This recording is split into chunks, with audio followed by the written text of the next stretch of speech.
कहानी शुरू होती है कातिल केट से, जो एक मिशन पर होती है। रास्ता पूछने का नाटक करती है और जैसे ही सामने खड़े दो लोग अपना ध्यान खोते हैं, वह महज 5 सेकंड में दोनों को खत्म कर देती है। फिर वह लोहे का दरवाजा बंद कर फुर्ती से ऊपर ऊंचाई पर पहुंच जाती है। लक्ष्य की गाड़ी आते ही वह पहले से तैयार है, अनुकूल पोजीशन में, अपनी स्नाइपर राइफल के साथ मौजूद। ईयरफोन में आवाज आती है, लक्ष्य वही आदमी है जो अभी गाड़ी से उतरा है। उसके पास सिर्फ 10 सेकंड है। तभी एक छोटी लड़की भी उसके साथ गाड़ी से उतरती है। केट पल भर के लिए हिचकिचाती है, लेकिन ईयरफोन में आदेश लगातार गूंजता रहता है। समय खत्म हो रहा है। आखिरी बार पूछती है और फिर 2 तेज गोलियों से उसी आदमी को वहीं ढेर कर देती है। उसके साथ ही उस रोती हुई बच्ची को छोड़कर भाग जाते हैं। मिशन पूरा हो चुका है। उसे अंदाजा नहीं, यह तो सिर्फ शुरुआत है। एक बड़ी साजिश अब उसके चारों ओर बुनी जा रही है। जब कोई मिशन नहीं होता, केट एक आम इंसान की तरह जीने की कोशिश करती है। एक आकर्षक और मजाकिया आदमी केट से मिलता है और वह उस पर शक नहीं करती, लेकिन केट को नहीं पता यहीं से उसकी जिंदगी की उलटी गिनती शुरू हो चुकी है। उसे एक नया मिशन मिलता है। वह आदमी का नाम और पता नोट कर चुपचाप निकल जाती है। लक्ष्य स्थान पर पहुंचकर वह एक इमारत की बालकनी में अपनी स्नाइपर राइफल सेट करती है और इंतजार करने लगती है। लेकिन अचानक उसे चक्कर आने लगते हैं। कुछ ठीक नहीं है। लक्ष्य सामने आने वाला है। मौका सिर्फ 10 सेकंड का है। केट खुद को संभालने की कोशिश करती है, लेकिन सही समय चूक जाती है। हार मानने के बजाय वह पीछा करती है, छतों पर दौड़ती है, लेकिन उसकी हालत बिगड़ती जाती है। आखिरकार उसे पीछे हटना पड़ता है। उसका शरीर जवाब देने लगता है। थोड़ी देर बाद जब वह संभलती है, तभी दुश्मनों के लोग उसे ढूंढते हुए आ जाते हैं। वह एक कार छीनकर भाग निकलती है। तेज रफ्तार में पुलिस उसका पीछा करने लगती है। हालात और भी बिगड़ते हैं और तभी उसे फिर वही कमजोरी घेर लेती है। जब उसे होश आता है, वह अस्पताल में होती है। डॉक्टर उससे पूछता है क्या वह हाल ही में किसी रेडियोधर्मी पदार्थ के संपर्क में आई है। उसके शरीर में तेजी से रेडिएशन के लक्षण फैल रहे हैं। केट सब समझ जाती है। उसे बताया जाता है उससे पोलोनियम 200 से जहर दिया गया है। एक ऐसा जहर जिसकी थोड़ी सी मात्रा भी इंसान को जल्दी मौत के करीब पहुंचा देती है। उसे तुरंत शक होता है उस आदमी पर जिससे वह पिछली रात मिली थी। डॉक्टर साफ कहता है उसके पास शायद सिर्फ 24 घंटे बचे हैं। गुस्से और बदले की आग में जलती केट फैसला करती है वह इस एक दिन में सच का पता लगाएगी। वह अस्पताल से भाग निकलती है। पुलिस से बचते हुए एक अधिकारी की बंदूक लेती है। डॉक्टर को बंधक बनाकर जरूरी दवाइयां हासिल करती है और फिर सीधे वही आदमी के घर जाती है। पूछताछ में वह आदमी बताता है कि उसे नहीं पता था कि यह जहर है। उसे लगा यह कोई साधारण पाउडर है। उसने ये सब सातो नाम के आदमी के कहने पर किया, जो किजमा गैंग से जुड़ा है। अब केट को सब समझ में आ जाता है। यह बदले की साजिश है। उसका मेंटर वैरिक उसे बताता है कि असली लक्ष्य किजमा है, टोक्यो के सबसे बड़े याकुजा गैंग का बॉस। केट ने पहले उसके भाई को मारा था और अब यह उसी का बदला है। अब केट को किजमा तक पहुंचना है, लेकिन उसकी लोकेशन किसी को नहीं पता। वह सातो को ढूंढती है। एक बार में जाकर उससे सीधे सवाल करती है। जवाब नहीं मिलता, लेकिन यह साफ हो जाता है कि वह इस साजिश का हिस्सा है। केट उसे बंधक बनाकर सच्चाई उगलवाने की कोशिश करती है, लेकिन तभी उसके लोग हमला कर देते हैं। अकेली केट सबका सामना करती है और सबको खत्म कर देती है। आखिरकार एक आदमी डर के मारे एक नाम बताता है, आनी। वह किजमा की भतीजी है और शायद वही उसकी लोकेशन का राज जानती है। केट उसे ढूंढने निकलती है और जैसे ही वह लड़की सामने आती है, वह वही लड़की है जो उस दिन उसके मिशन के दौरान वहां मौजूद थी। एक पल के लिए समय रुक जाता है, लेकिन हालात उसे सोचने का मौका नहीं देते। केट गार्ड्स को गिराकर लड़की को अपने साथ ले जाती है, लेकिन यह 15 साल की लड़की उसके लिए आसान नहीं थी। वह जिद्दी थी, काटती थी और बंदूक से बिल्कुल नहीं डरती थी। काफी मशक्कत और पीछा करने के बाद ही केट उसे काबू में कर पाई। केट ने आनी से कहा कि वह किजमा को फोन करे, लेकिन आनी आमतौर पर वे रेंजी नाम की सलाहकार के जरिए ही बात करती थी, लेकिन वह हालात की गहराई को समझ नहीं पाई थी।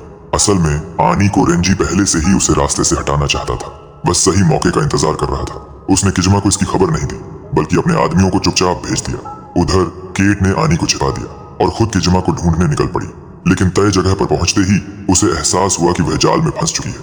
रेंजी के भेजे हुए लोग पहले से वहां मौजूद थे और उनका असली निशाना केट थी।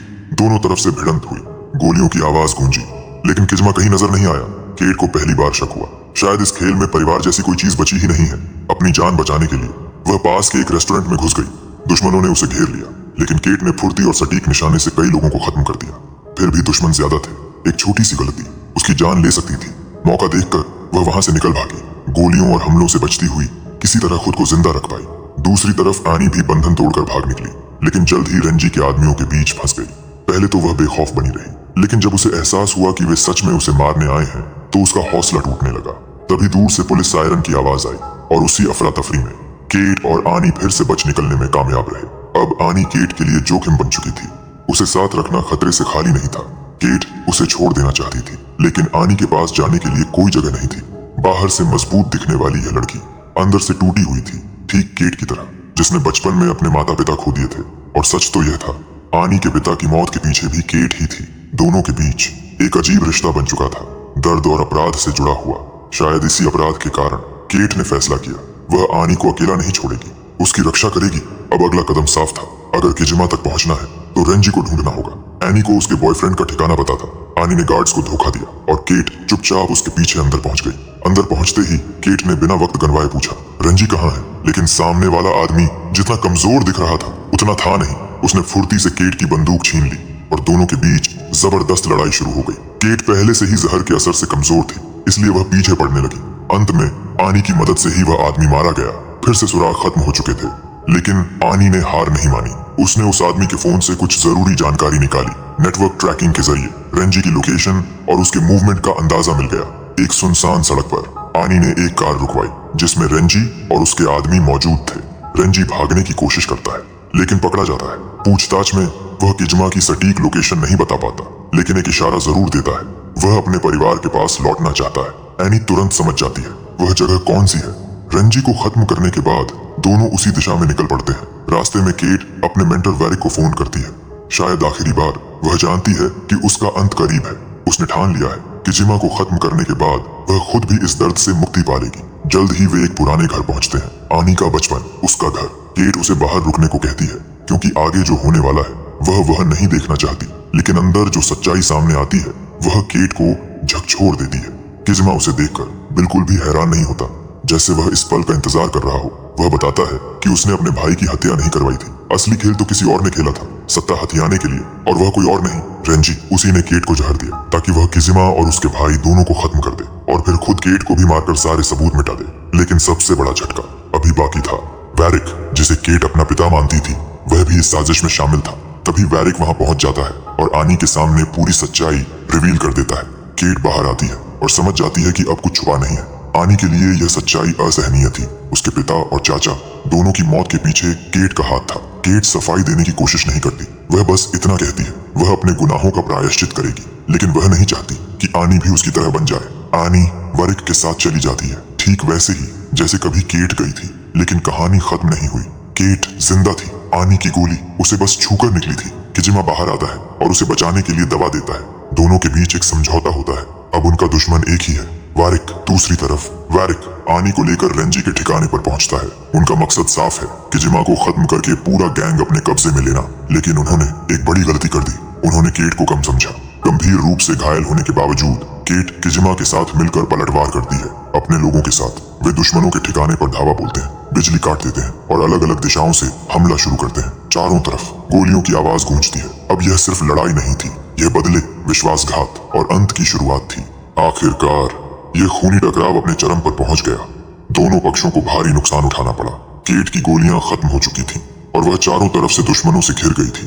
जब बचने का कोई रास्ता नहीं दिख रहा था, तभी किजिमा अपने लोगों के साथ वहां पहुंचा और लड़ाई ने एक बार फिर जोर पकड़ लिया। इस अफरा तफरी के बीच केट सीधे वरिक को ढूंढने निकल पड़ी। अब उसका लक्ष्य साफ था। वहीं दूसरी ओर किजिमा रेंजी से अपना हिसाब चुकता करने बढ़ा। उस वक्त रेंजी लगभग हार चुका था।